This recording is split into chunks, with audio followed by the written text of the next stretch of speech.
Episode 3, A Matter of Trust. Warning, this episode contains stuff. If there is any path that could lead someone to madness, sleepless night is definitely one. In an attempt to find a logical explanation for Raphael's words, Audrey considered all the possibilities she could think of. Tomorrow, she will die. If his father doesn't answer him? And who is going to die anyway? He could have meant a metaphorical death, like the death of hope. Pressure slowly built up in her chest from her anxious thoughts, making her breathing tight, but Audrey couldn't voice or even consider the most frightening of them. The world doesn't revolve around me. Raphael could have been talking about anyone. Though that hardly makes it any better. At some point, her decision to live under the same roof as these complete strangers began to feel poorly thought out. But the first tentative rays of sunshine calmed her feverish mind and took away all of her nightmares. Everything I imagined was just that. My imagination. And if I want to know the truth, I will have to ask Raphael directly. Her lack of sleep had rewarded her with a migraine. She felt like her thoughts just couldn't fit inside of her head anymore. Her skull throbbed and all the questions and worries threatened to tear her apart. Why am I so nervous? It's not like I haven't encountered scarier things over the course of my career. Raphael's room was quiet. No one responded to her persistent knocking on the door. I'm the only one acting strange right now. Audrey checked the kitchen, then the living room, and there was no one in either place. The mansion possessed a most unusual trait. If the residents weren't actively seeking you out, it was nearly impossible to find them yourself. Giving up on running into anybody or at all, Audrey decided to stop by Mikhail's office. Although she didn't find anyone inside, she was relieved to see the lit screen of his laptop and a fragrant cup of coffee on his desk. That means he was here not too long ago, and since it looks like the coffee is freshly brewed, he should be back soon. Her headache just wouldn't go away. Audrey decided that Mikhail would forgive her if she waited for him in his office instead of the corridor. She sat down on one of the armchairs and rested the back of her head against the cool leather. How should I start this conversation? We have to say that I'm worried about Raphael. I'll start from the beginning. Say that Raphael's behavior worries me. Start from the beginning. It doesn't matter how I found out about this. What matters is what I learned. I have every right to know if Raphael needs help. Audrey listened to the wind outside the window and closed her eyes. As soon as she made up her mind, a wave of fatigue washed over her. The swarming, itchy thoughts thankfully left her mind, giving way to silence. She dozed off. At some point, she heard distant, soft footsteps through the haze of half-sleep. It felt like part of a dream at first, and then Audrey realized that there was someone standing right next to her. Looks like Michaela's back. Pretend to be asleep for 70 diamonds. Damn.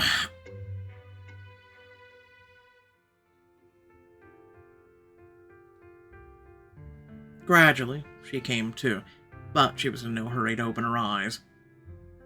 She had a strange, inexplicable desire to see what Mikhail would do next. Audrey was so sure that he was standing just a few steps away from her. She smelled the faint, citrusy freshness of his scent and heard a quiet rustling nearby. Audrey was expecting him to reach out to her or call her name, but instead she was covered with a soft blanket. How am I supposed to open my eyes without arousing suspicion now? Do I yawn theatrically and stretch? A feeling of safety and comfort saved her from that dilemma. Her headache had subsided, and now Audrey had to fight off her drowsiness. Does putting the blanket on me mean that he doesn't mind my presence? Her mind was suspended between wakefulness and slumber, and with the pain gone, she was finally relaxed.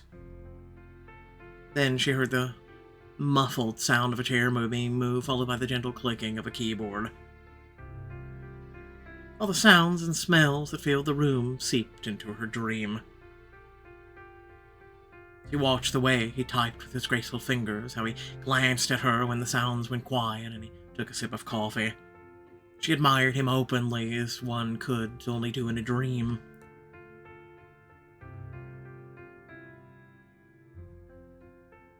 Then everything faded away, leaving only a faint scent of lemon.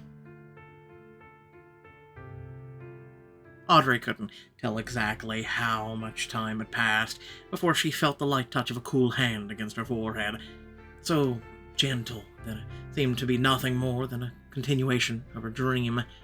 And what a pleasant continuation it was, so chaste and brief. She didn't want to part with the feeling at all. Instead, she wanted to press her cheek against the hand, to keep enjoying its soothing coolness.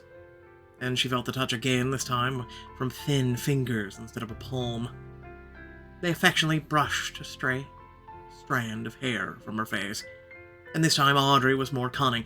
Even half asleep, she caught the graceful hand in her own. She got what she wanted, and nuzzled against her prize. Audrey. His quiet, gentle voice made its way into her dream. They intertwined, creating a subtle image of the voice's owner. Long blonde hair, stern gaze, a sly smile.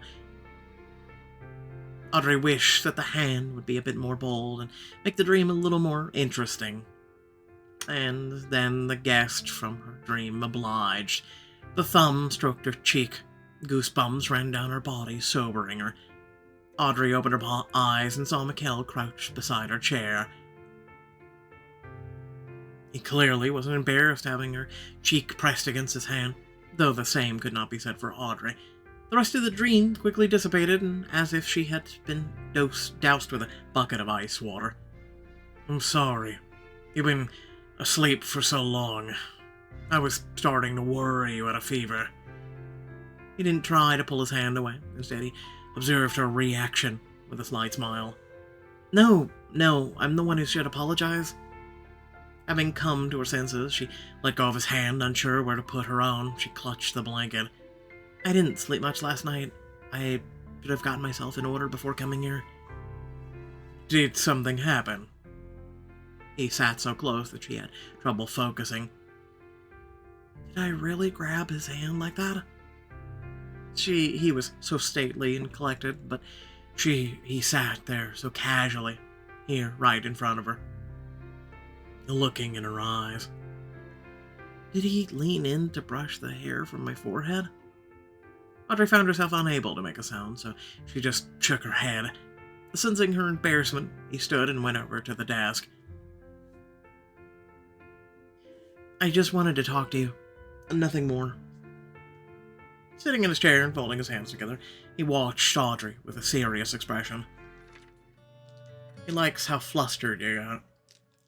So what did you want to talk about?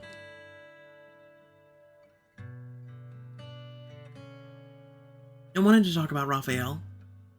Though his expression didn't change, he could feel the sudden shift in his mood. I'm listening. Okay. Path of faith. I don't want to offend Raphael or hurt his feelings, but I think he needs help. What kind of help do you think he needs? I'd like to just talk to him first. You see, yesterday I heard over, Raphael calling for help. He was obviously talking to himself, but it seemed like he was actually waiting for an answer. He didn't appear surprised to hear this at all. I suspect he was trying to talk to our father. Our father disappeared. All our attempts to find him have been unsuccessful. I suspect he simply doesn't want to see us. I'm sorry. This is difficult for him to accept. I believe he is in denial stage right now. And I think you're better suited to explaining his behavior than I am. Okay, that explains why he's talking to himself, but it doesn't explain why he said someone was going to die. Still, he seems to be rather uneasy. And he has some pretty dark thoughts. Raphael is a very sensitive soul. But the truth is that he doesn't want to share his worries, not even with me. I'm not trying to push my surface here, it's just... What exactly did he say? Why do I get the feeling that I shouldn't have started this conversation? Right now, this just feels like I'm snitching on my own colleague. What should I say? He sensed blood and that someone would die today. Mikhail frowned and looked away thoughtfully. Alright, I'll speak with him. Thank you for sharing this with me. If he thinks he can foresee someone's death, he can't. And he should focus more on the case and less on his father. Audrey pursed her lips in disappointment. I shouldn't have said anything. Now, Raphael will find out that you overheard him. This will affect the plot. Now tell me, did David manage to persuade you to join him this evening? The unexpected change of subject took Aubrey by surprise.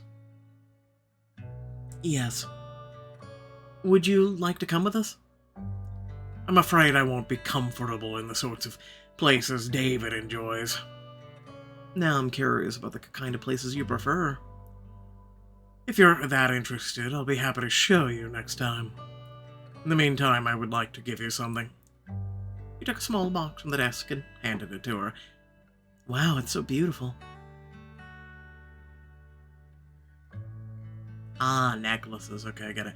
You chose... Okay, so first one is fine art. Or fine work. Looks like a small little rose. Next one is antique.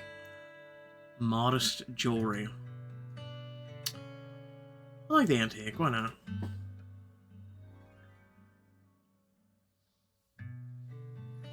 This is the symbol of our organization.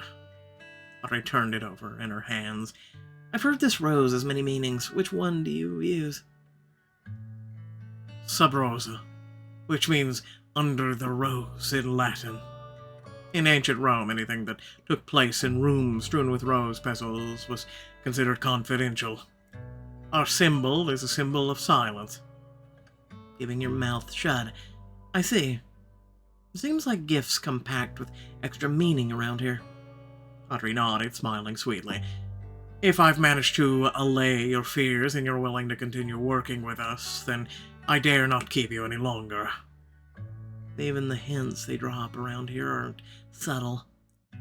Clutching the gift box in her hand, she said goodbye to Mikhail and went back to her room. Audrey spent the rest of the day shopping online. Running away with a single bag and leaving your old life behind was exciting, but it also meant heading to a fresh start without the essentials. How could I have left without a charger? Eventually, every evening rolled around and David came over with a pile of colorful outfits. He tactfully knocked on the door, waited exactly 1 second, and then burst into the room without waiting for an answer. Well, at least he knocked.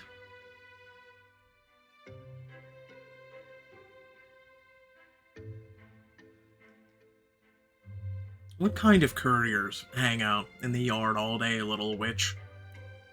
Good evening to you too, David. The couriers are helping me stay here longer by bringing me things I need. That's great news. But I hope they didn't bring you a dress because you promised to wear whatever I picked out for you. I promised? Take a look before getting all sarcastic on me. David gave her his usual wink as he dumped the pile on the bed. I'll come pick you up in an hour, witch. David was almost out the door when Aubrey suddenly jumped out of bed. Would David wait? He slowly walked back, his eyes narrowed slyly. Invited back in already. Oh, how my mind fills with wonderful speculation. Have you seen Raphael today? Now that's an unexpected question. No, why? Are you trying to make me jealous? Yes, did it work? It worked. Get ready, dear witch, or we'll miss all the fun. He closed the door behind him and left. What year was it the last time I went to a club? Maybe unwinding is actually a good thing. Okay, let's see. We've got simple, charm, flirt, temptation, seduction. That's an interesting dress.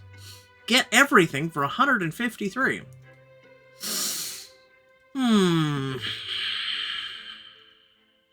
Okay, I'm not gonna lie. I look at red dress and it looks nice and all, but I'm like, what's up with the top right? I'm asking for a friend. I don't understand it. It's weird. It's interesting, but weird. You know how this was gonna go. Black dress. Don't get me wrong, I like the red one. White one's alright, you know. Should I choose something else? Continue. Not bad. I need to do something special with my hair. Do you, though? With bangs. Tight curls. Black. White. Fierce.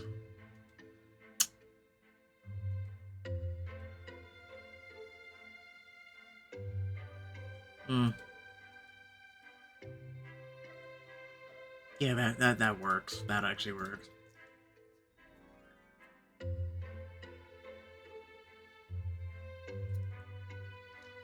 It wouldn't hurt to freshen up my makeup either. Keep your current makeup. Accentuate the eyes. Accentuate the lips. Huh. $70. Think about that. $70 for lipstick. I don't understand the eyes. I mean, I wouldn't mind both, but yeah, no. Listen, she's very pretty anyway. Impressively punctual, David returned exactly 1 hour later. Why didn't Mikkel hire you sooner? Everyone at the club will die with envy when they see such a beauty next to me. Save your compliments for the women at the club. I'll save them all for you, my dear little witch. Gallantly, David offered his hand and led Audrey away from the mansion. The club was crowded with all sorts of people.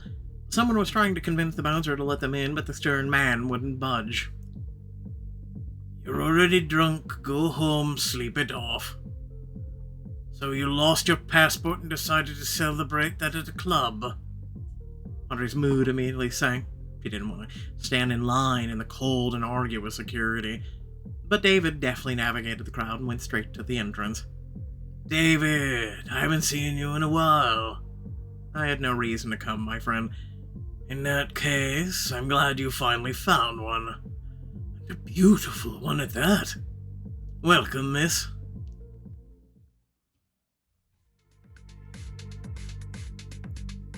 In her years as a student, Audrey didn't even get to unwind often. When she did, she usually preferred to spend her free evenings in less crowded places. Clubs always seemed so loud and bright and stuffy to her. But this one wasn't like that at all.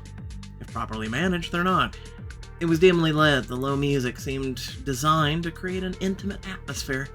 Women in revealing outfits writhed like snakes as they cast their predatory, languid glances around. Those who had already found marks wrapped their arms around their victims, intent and gentle all at once. What an interesting place. It seems to suit him. I think I'm starting to understand what Mikkel meant before. It's definitely not for more refined tastes.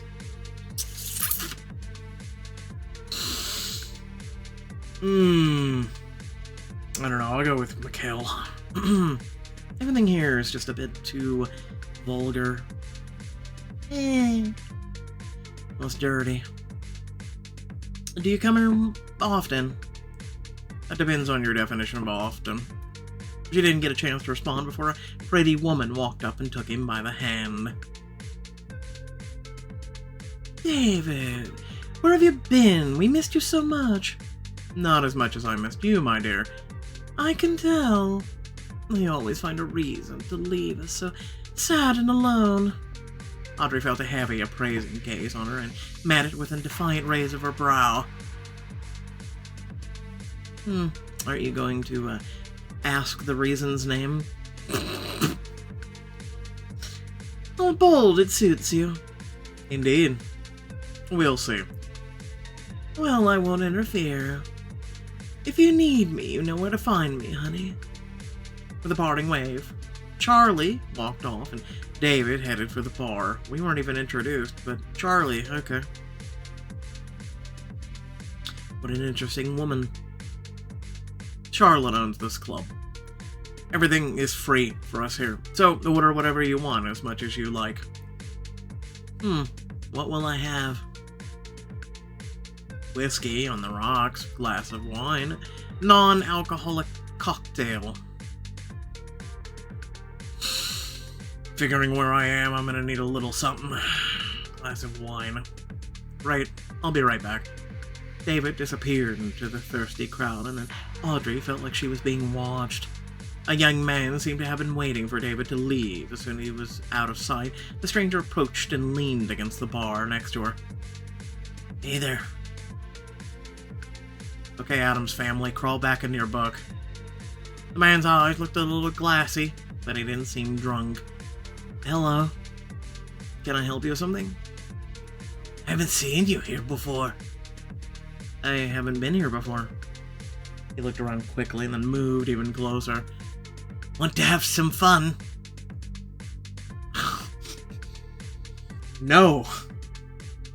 No, I'm already having plenty of fun. Not giving up, the man moved much closer and tried to put a hand on her, but she gently pulled away. A little slow, aren't you? I think I'm being very clear. Do I have to get you a drink first? Audrey felt her patience wearing thin. The last thing I need right now is to get into a fight with some random guy. I already told you no. You don't know what you're giving up. I can take you to the VIP room. How about I take you to the VIP room? David appeared behind him with glasses in his hands. Are you looking to get hurt? Shooting her one last angry look, the man immediately backed away. I guess I'm out of practice when it comes to dealing with overly persistent men. Oh, I can't leave you alone for a minute. After thanking David for the drink and his help, Audrey glanced out at the dance floor. There, more and more people were eagerly immersing themselves in the thick, sensual atmosphere. It felt like a presence was drawing her to the dance floor. Would you like to dance? A youthful sparkle appeared in his eyes, along with a clear, burning desire for her to say yes. This could be interesting. Damn, y'all blowing my diamonds here with this book. This is a bit expensive. Every damn choice is 70, I'm serious. With a sly smile, David motioned for her to follow him to the center of the dance floor. He reached out for her. She gracefully avoided his hands, decided to tease him by dancing alone. You can look, but you can't touch. And Audrey put all of her grace into it, dedicating every move to her charming partner, and he immediately understood what she was up to. The old cat and mouse. Seducing David was incredibly fun. Eagerly joined the game, encouraging her every move with an admiring look.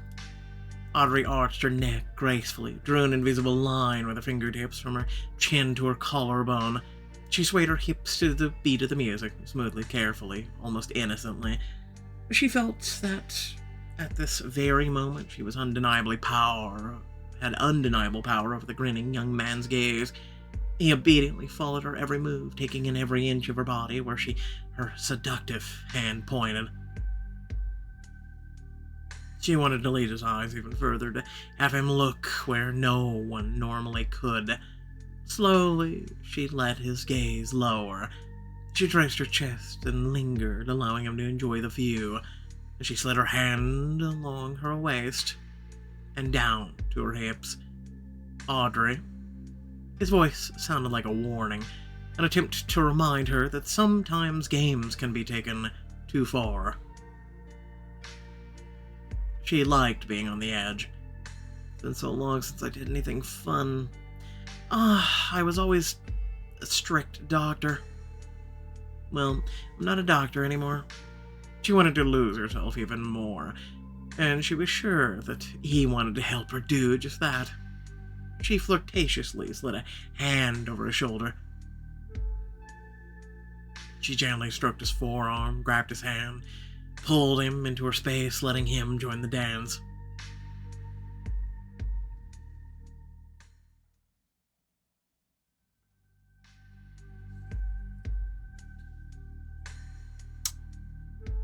So now she had...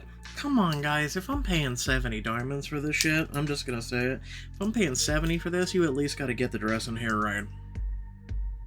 Don't go one default. Don't go with just white hair and white outfit. This makes twice with this book. She didn't have to tell him twice. No, but apparently you have to tell the company twice. His greedy hands clasped her waist, pulled her even closer. Hot breath brushed against her neck, and the huskiness of his voice made her dizzy.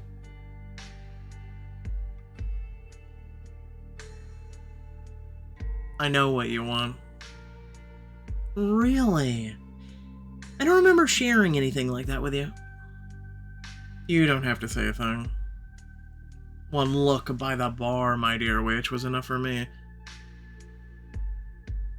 You can tell what a woman wants without saying anything. You're a real find. Trust me, I'm the best thing that ever happened to you.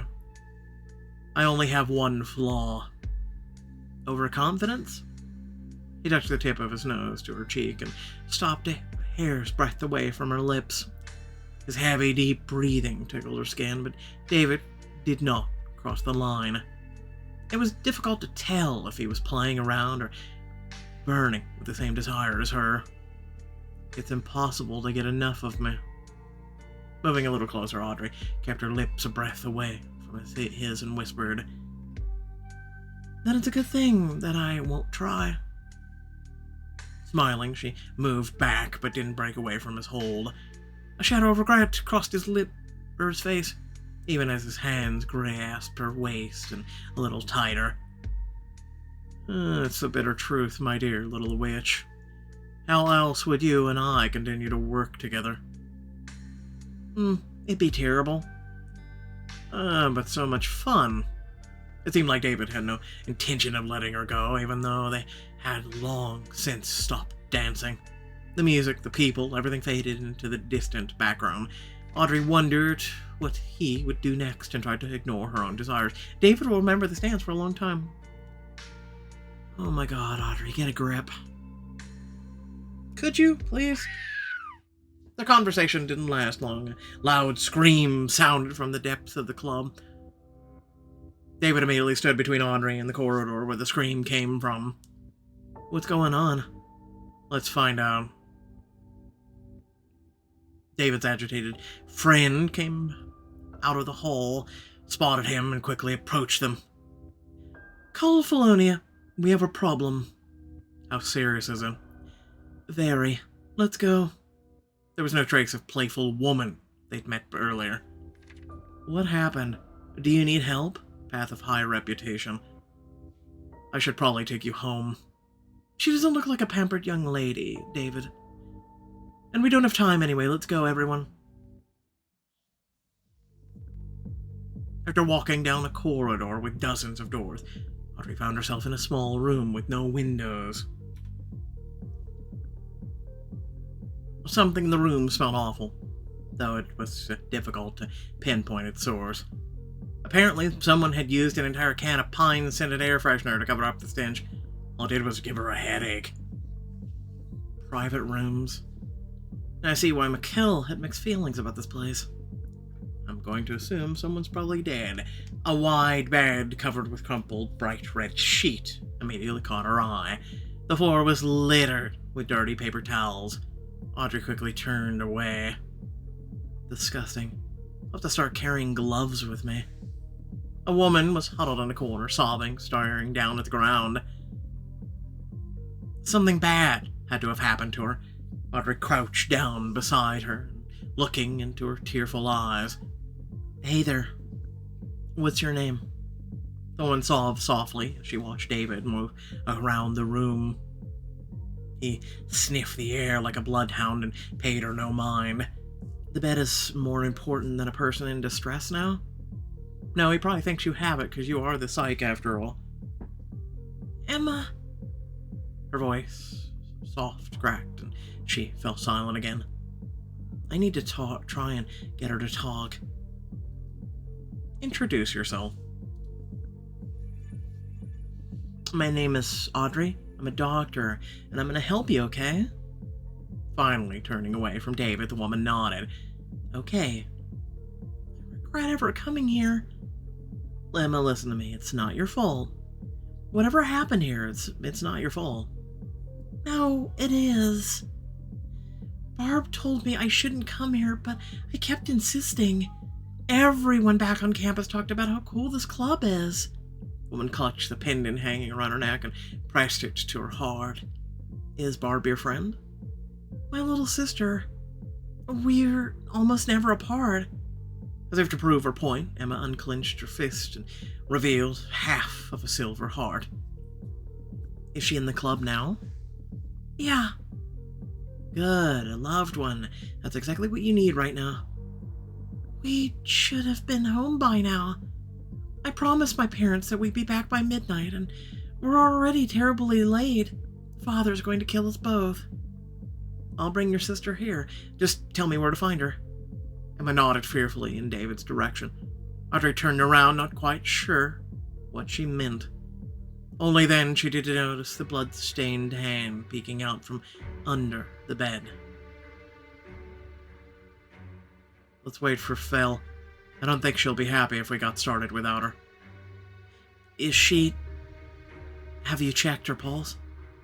Trying to keep her voice down, Audrey glanced at Emma, but David obviously had no interest in sparing the young woman's feelings. She's dead. Can you please wake her up? We really have to go. All right. Her blood pressure shot up so much that it made her head throb, her ears too were ringing. Overcoming her fear, Audrey stood and forced out a semblance of a smile. Let's get you out of here, Emma. David will wake your sister up. She drank a lot, didn't she? Glad that someone was supporting her attempt to escape reality, Emma obediently stood and swaying slightly took Audrey's hand.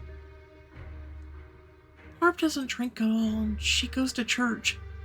I'm the wild one in our family. Barb is the pride of our parents. I hope she doesn't get in any trouble. She told me we shouldn't come here. Well, then what the hell is she doing in the room? I'm questioning.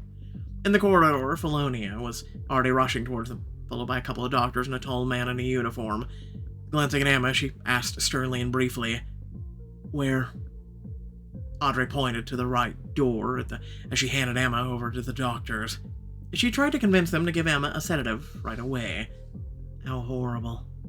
Felonia ordered the nurses to keep an eye on the patient until she arrived at the hospital. Then she went into the room. Audrey stood still, her eyes fixed on Emma. The young woman followed the doctors absently, like a puppet. A sudden realization struck Audrey. While David and I were dancing under the spotlight, someone was killing a girl just a few feet away. Unwilling to stand there alone, Audrey started to head back to the room. Charlotte walked past her and waved tiredly without turning around. Come on, we need to gather everyone in one place. The police have closed off all the exits as soon as the lights come on. People will try to flee like roaches. I'll go to where David is. Charlotte stopped. She arched a skeptical eyebrow, but didn't argue. She was too tired. Your choice, but they've already taken the bed away. It's not the most pleasant sight. The following will contain detailed description of murder and violence. Please read with care. Well, at least this one's 20. Also, I swear I saw this red door in some other book or something. Maybe this story? I don't know. Oh, great. A policeman with yellow tape was blocking the entrance. He stood there a while and then walked past her without asking any questions, likely to fence off the whole corridor with tape. Trying not to attract attention, Audrey entered the room and stopped in the doorway. The bed had been lifted, placed against the wall. In its place, a very young woman laying on the floor in a pool of blood. A wave of nausea immediately began to rise in Audrey's throat. David kneeled over the corpse and looked into her glassy eyes with interest. Felonia stood with her back to the door, her lips pressed into a thin line. Audrey couldn't come any closer. Instead, she involuntarily stepped back, obscuring the terrible sight. The victim's blouse was torn. A pool of blood formed around the strange wound on her chest. The smell of burning flesh is pretty distinct. If your girlfriend had better security in this place, none of this would have happened. Relax, Phil. Charlie does thorough checks on people she doesn't know personally. How stupid do you have to be to trust anyone but yourself? I wouldn't be surprised if I found out that a soldering iron was snuck into her club. This can be done with a simple lighter. You think he worked on this for a whole hour? Audrey stared in disbelief, but first at David, then at Felonia. How are we seeing the same thing? How are they so calm about this? How long is she bleeding out in here? That's what you'll have to tell us tomorrow. Felonia's face contorted in anger. I'm not your dog. Whatever you say. David straightened up and dusted off his suit, losing all interest in the body. I hope this isn't what I think it is. I'm sure that it is. Where's Raphael? At home. And he was there all day? He spent the whole day playing his violin. And I enjoyed his beautiful music. Okay. I want him to check on something. Who was he lying to? Me or her? I'll talk to him tomorrow. Good girl. We'll be waiting for you. Felonia extended her hand to David, and he shook it for exactly 1 second. You can call your puppies in a couple minutes. I'll just take a photo of the mark and go. She grimaced and quickly turned around. Audrey moved over a bit to let Felonia pass, but the latter stopped suddenly. Audrey, right? Yes. We haven't been introduced. I'm Fel. She didn't know if pleasantries were appropriate at a time like this, so Audrey just nodded curtly. How are you holding up? I didn't expect her to care. Alright, I guess. What about you? Leaving the question unanswered, she awkwardly adjusted the straps of her holster. Thank you for helping to get her sister out.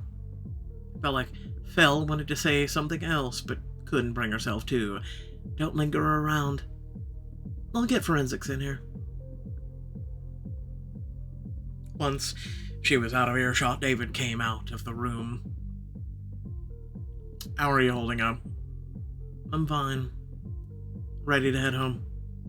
Yes. It's so strange that the moment I leave this club, my life will go back to normal.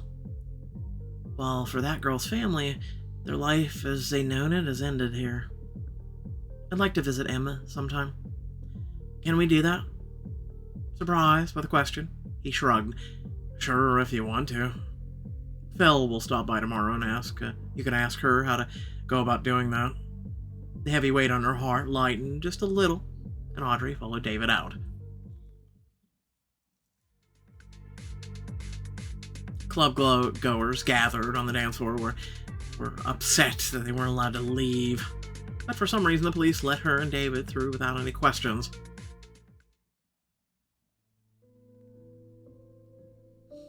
The detective agency. Audrey wanted to forget everything that had happened the night more than anything. But before they entered the mansion, David stopped and asked again if she was all right. She really wanted to ask him the same thing in return, but found she couldn't bring herself to say anything. He has zero empathy for the deceased. He's like a doctor who has seen death so many times that he hardly feels it anymore. But even such a gruesome murder doesn't faze him at all. Would you like me to get you something to drink? I wouldn't mind calming my nerves, but, I'd rather be alone right now. I understand. The sitting room is at your disposal. I won't bother you. But Audrey found no privacy there. Cassiela was hunched over at the bar. It's like you're stalking me. I can leave. She had no energy for sarcasm or bickering, and Cassiel responded in kind. He turned away and muttered, Stay. She sat down silently next to him, looked at the glass he was holding. What are you drinking? Something to get me drunk. Perfect. Cassiel didn't ask any more questions. Instead, he leaned over the bar, took out a clean glass. He poured some amber liquid into it and gently pushed it towards her. Thank you. Cassiel peered into her face without shame, as if trying to find the answers to his questions in it. She stared stubbornly ahead, but with each passing second, she became more and more aware of his gaze. If you're about to say something like, I told you this job wasn't for you, I swear it's too late for that. So, what happened? She looked at him. Should I trust him? Oh! God, 70 diamonds for this.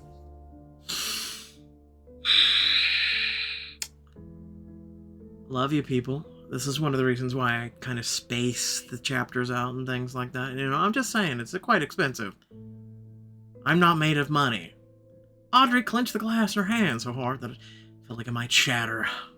I thought Astrea would be a clean slate, but before I could even do anything, it's been stained with blood again. You were at the club, weren't you? Yes. What happened there? A young woman was brutally murdered. The murderer mutilated her body, burnt some kind of mark on her chest, and stuffed her under the bed. God, she was just a kid. Her older sister barely looks over 20. Words had a strange effect on him. They pulled him closer and made his breathing pick up. A mark. What kind of mark? What kind of mark?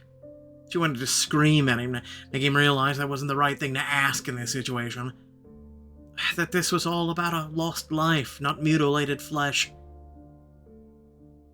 A girl was killed right under our noses.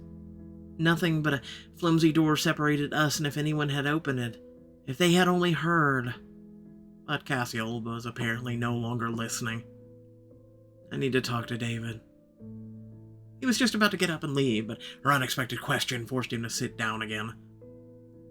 Why are all of you like this?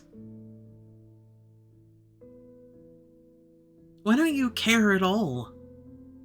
She stared at the patch of gray in his hair. She did so openly, brazenly, the way Cassiel always looked at others. You think I don't understand? Locking away your heart in an iron shell because of old pain isn't the solution. The heart has to beat. Audrey wanted someone else to hurt too, and she succeeded. What do you know? You read a few texts, listened to some lectures at a university. Suddenly, everyone around you is an open book. Have you decided that we're heartless just because we don't cry on each other's shoulders? Are you measuring everyone according to some stupid psychoanalyst chart? A painful lump formed in her throat. She realized he was right. I'm a worthless doctor. I was unable to recognize the signs of schizophrenia in my own patient. What do I even know? The tension of the evening finally burst from her heart, flooding through her. Unable to contain her pent-up emotions any longer, she dropped her head into her hands and began to sob. Faces flashed before her eyes, pleading with her, condemning her. Emma, her patient, the monster from the basement, her parents. They all were begging for help, and she couldn't give it to them. All my attempts at atonement are doomed to fail. At that moment, she didn't care that she was breaking down. She didn't even care that the last person she wanted to see her crying was witnessing it. There was a maniac wandering around, stuffing girls' corpses under beds, and I can't even get my act together. How can I help this world? Suddenly a large, coarse hand landed on her shoulder. Cassiel pulled her close, easy, familiar, as though he had done it hundreds of times. And Audrey was in such dire need of comfort and support that she accepted the gesture without question. Pressing herself against his broad chest, Audrey unconsciously clung to his shirt. She gripped the fabric until it creased, but Cassiel only pulled her closer. Forgive me. I'm sorry. At the moment, Audrey forgave him for everything, even though she didn't even really know why he was asking for it. She desperately wanted to tell him that she didn't mind him being a little rude, but the endless tears kept her from speaking. When no more tears would come, she carefully pulled away.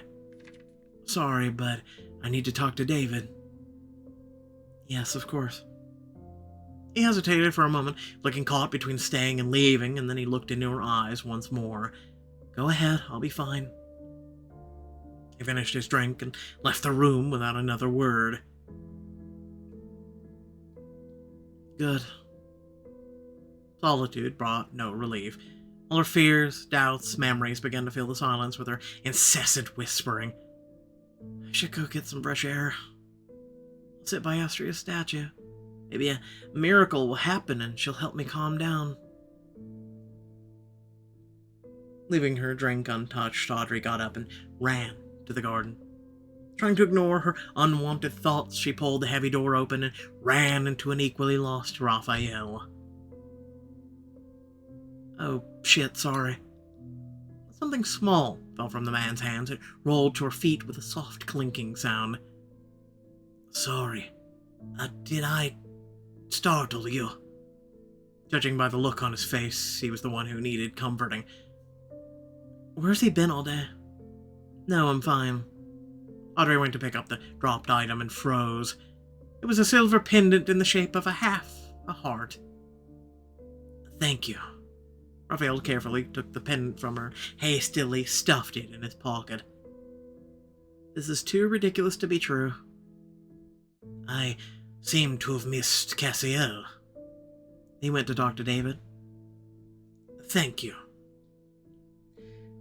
I'll go then, shall I? It sounded like he was asking for permission, but she couldn't say anything. Where did he get the exact same necklace as Emma? Fell's words immediately came to mind. Why did she ask David where Raphael was? And more importantly, why did he lie? Nodding uncertainly, Audrey walked carefully around him. It was only when she was at the door of her bedroom that she realized she had gone the wrong way. Oh my god, I wanted to go to the garden. She went back to the stairs and listened. She could hear muffled voices in the distance. Cassiel, Raphael, Mikhail, David, Audrey recognized each of their voices. They were all in an intense discussion about something, but she couldn't make out what it was. Some part of the team, I am, serving a meeting without me. I mean, you could walk to it.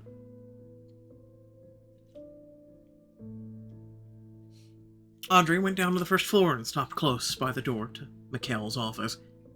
Now she could hear them all more clearly, from Mikhail's stern voice to Raphael's quiet tones. As expected, they weren't fazed by the girl's death. We need to review all the old cases to make sure we didn't miss anything. Didn't Fell destroy them? We haven't given them back to her since that time. I put the box in your bedroom. Have a look in your spare time. Maybe you'll find something. Okay, but I don't think I missed anything. Then why is our bloodhound so eager to meet with you? This is the first murder like this? What does it all mean? I think these guys are working with the police. It is terribly suspicious. Are they protecting Raphael? I find it hard to believe they are involved in this. Well, Fell is with the police, right?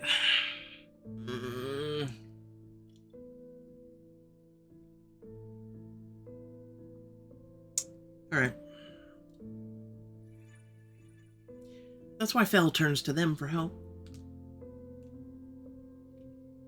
But apparently this case couldn't be solved. And there's no point in speculating.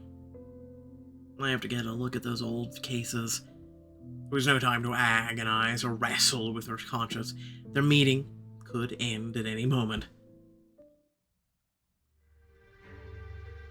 Trying to walk silently, Audrey returned to the second floor just in case. She knocked softly on Raphael's bedroom door. She waited a moment before turning the handle.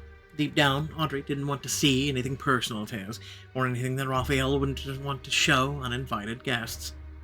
Except, there was nothing of the sort. She closed the door behind her and looked around. It felt like there would be more personal items in a hotel room than her. The dull colors, the furniture, the atmosphere. Not a single little trinket that could characterize its owner. It looks like a cell. No wonder he spends his time in the living room instead of here. This room is very depressing. Forgetting the purpose of her visit for a moment, Audrey approached the desk. There was a cardboard box on the chair. There was a thin diary and a pencil on the desk next to it. It was all though these were the only objects in the room.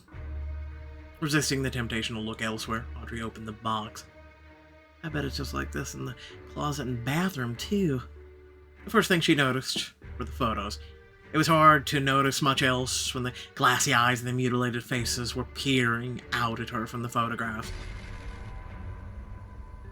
With trembling fingers, Audrey turned them over. Completely different people in completely different places, with only one thing in common: the strange symbol on their bodies. It's the same symbol. Audrey had never seen it before. Is it some kind of cult?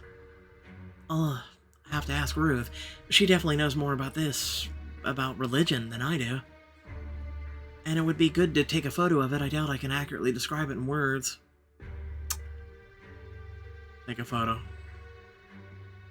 Audrey chose a photo that didn't show much beyond the symbol itself and took a picture of it with her phone. Now I'll have something to show Ruth. Would be nice for 20 diamonds if we could see it.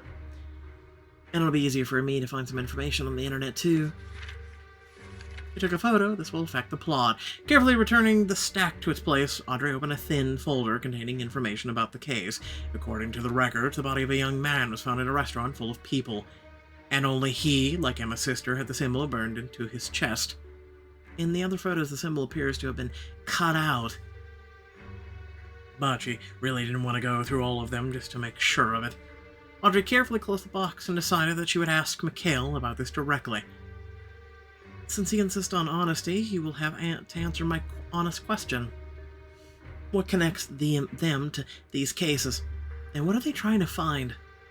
Audrey was about to leave the room, but instead she approached the table again. He'll probably tell me about the case, but definitely not about Raphael. Or about where he got the pendant from. I can only find that out myself. Carefully opening the journal, Audrey tried to flip to the latest entry. I'm just checking to see if he wrote anything yesterday. The pages were completely filled with writing, from top to bottom, as if the lined spaces weren't enough. The words were accompanied by drawing strange symbols intertwined, forming the same sign from the photos. Audrey flipped the page. Fear chased away her embarrassment, leaving only the desire to shield herself from what she had just seen. What is that? A pair of red eyes stared at her, formed by incoherent, intricate patterns that looked like tangles of hair. Audrey kept turning the pages until, in the midst of the chaos, regular handwriting finally appeared. Just a glimpse of human consciousness in the abyss of madness. More and more I think about what you have doomed me to. All my life I tried not to notice the bright colors around me, lest I learn too much. I was afraid that someday a random beautiful flower would make me renounce my own destiny. I closed my eyes so I would see only darkness. And I've avoided the day for so long that I think I've grown to love the night. Now I don't want to die, Father. What does this mean? She didn't have time to think of an answer before she heard soft footsteps coming down the hall. Damn it already! Putting the journal and pencil back on the table, Audrey rushed around the room. Where am I supposed to hide? There's barely anything in here. I don't know, try under the bed. Audrey ran into the bathroom and left the door slightly ajar. I hope it's not Raphael. As soon as the footsteps stop, I'll go back to my room. But her hopes were dashed when David entered the room, followed by a melancholy Raphael. David's loud voice helped cover the sound of her closing the bathroom door. Shit, what do I do now? The open bathroom window was the only viable option. I wonder jumping from the second floor is fatal. No, just hope you have a good back and knees.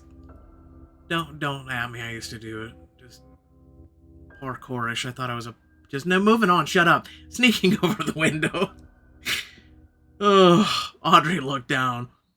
God, God, if I die like this, what a ridiculous way to go out. The window felt like it was even higher off the ground than before, but then she noticed the ivory covering the wall. The rush of adrenaline drowned the voices from the next room. Audrey had lost all interest in their conversation.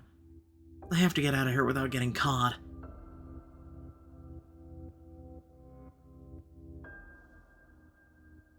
I'll explain at the end of the book.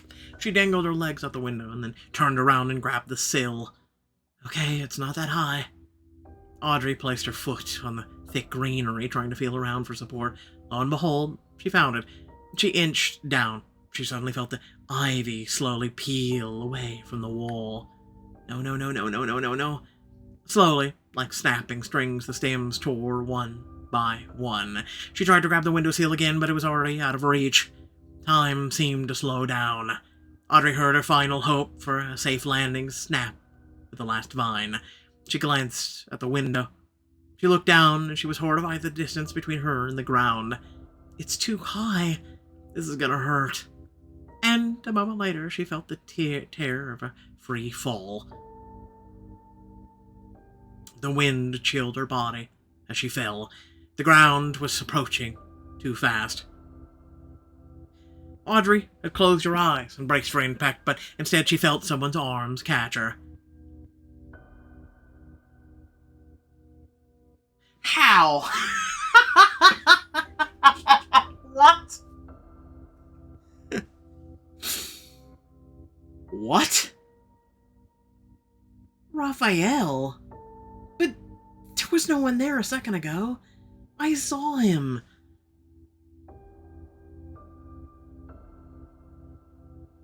I mean, she heard his voice. He was there with David.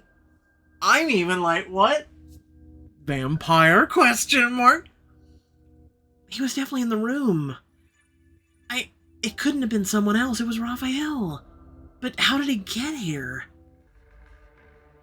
David looked out the bedroom window. Well, did you catch her?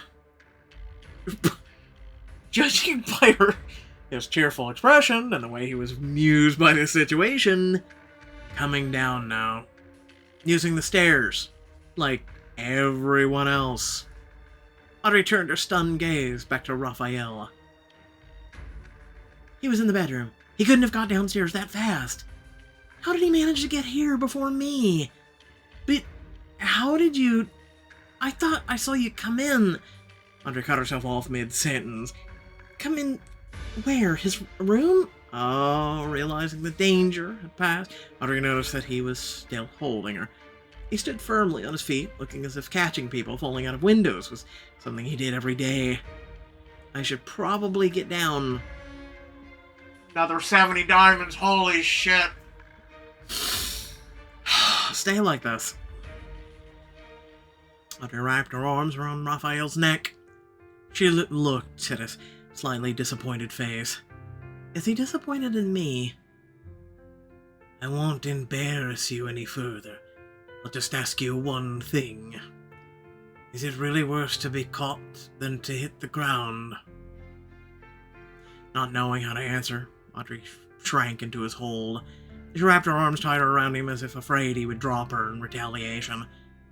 There's no right answer to this question, and all of them make me look like an idiot.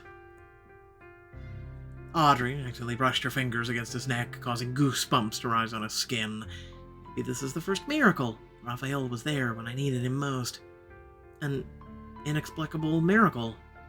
I'll definitely think about that later. Right now, she wanted to know more and how this mysterious man was feeling. How he was willing to overlook her intrusion, but couldn't seem to take his eyes off her. No, being caught isn't scary at all. It's actually pretty nice. A faint blush appeared on his face. You're joking, but it's not funny. It's a miracle you didn't break anything. It's a miracle you were there to catch me. His melancholy eyes captivated her with sincere concern and warmth.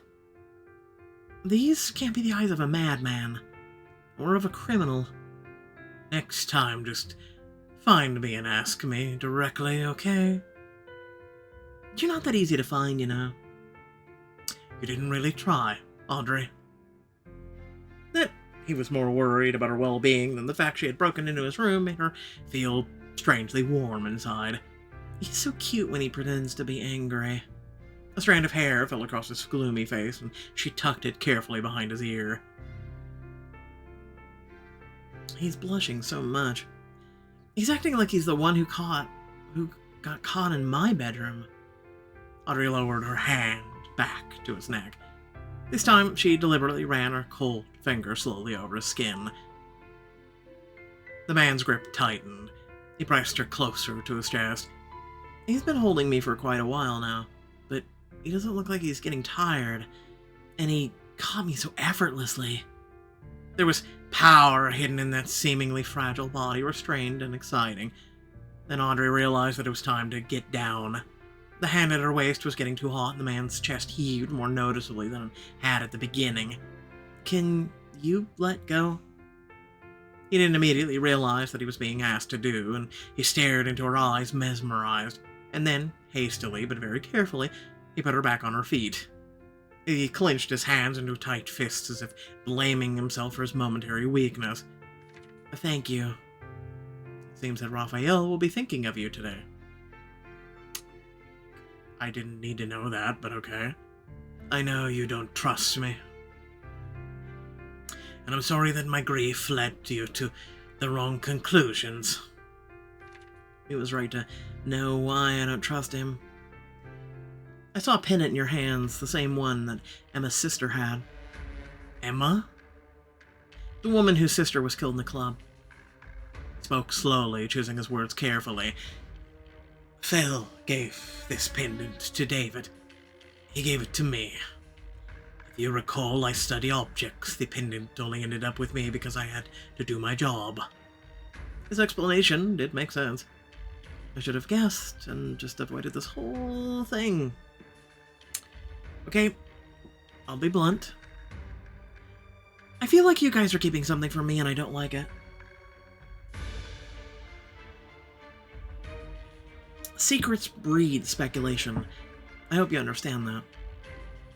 It hardly justifies my actions, but still. He suddenly spoke very quietly and quickly. I'm not your enemy, Audrey, but an enemy does exist. And what you need to realize is that you don't have to go looking for him. Why? Because he is too strong for you. You talking about a human or some kind of demon? Evil doesn't care whether you believe in it or not. It has many faces, but the grief it brings about is real. Let unimaginable pain and death become your new faith while you are here. And if you do not follow behind us, if you choose to walk your own path, only one outcome awaits you: the beast will devour you.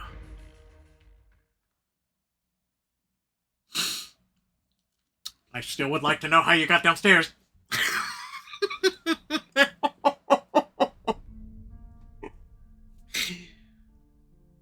You were too fast. Seriously. Vampire. Faith 3, 2 to skepticism, 3 to reputation. And let me get those diamonds.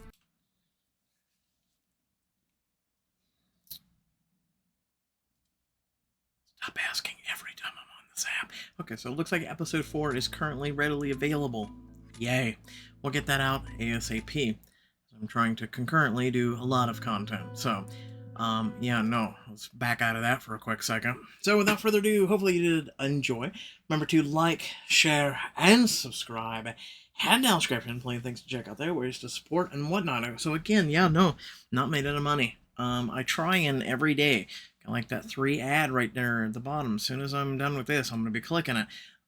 Just like I click the ads at the end of every video for this book. It's, man, 70. I mean, we spent... I'd say, let's just say 200 minimal diamonds today, just on that chapter alone. Just on that chapter. That's a lot of diamonds. It's a lot of money. And I'm going to be honest with you, when you go over here and you look at that kind of money, let's be honest, that chapter alone was about $20 if you wanted all features in it. So, again, I'm a small-time content creator, right? I do this stuff to, kind of like give you guys content and to also share things with you. And then, yes, also to share possibly diamond things that you yourself weren't able to cover, that you're like, hey, maybe someone is out there that wanted to, excuse me, share what happened. So again, if you want to, consider supporting this channel, there is the join feature, there's the thanks feature, there's links down below. Greatly appreciated your support in any and all ways, especially if you can't help in those kinds of ways. Remember to share this channel, share this content and whatnot, because I've been doing this for many years and trying to share this with everyone. And that's one of the reasons why I pace myself, is because some of these chapters can be really expensive, and I just want to really share with you and bring to you the most that I possibly can. That's one of the reasons why I narrate, I read, and I offer voices, which, speaking of which, I did change Raphael's voice. Hopefully you find it better, if anything. I changed it from the typical voice that I've done with a lot of characters, which is like this, I like, talking like this, and it's more the goofy, kind of happy, kind of whatnot, to, something like this, and giving you more flavor and something new, and something I discovered literally and figuratively while I was reading this chapter. I'm not even gonna lie. I was like, you know what? Let's just do it. So, yeah, again, these are things that I constantly edit and change and modify to try and bring a character to life. And also I thought, instead of, hey, how you doing, this voice, it just didn't fit his persona. It really didn't feel like it fitted his persona. So, yeah, let me know. Otherwise, catch you all later, and wow, that was a long chapter. Peace out.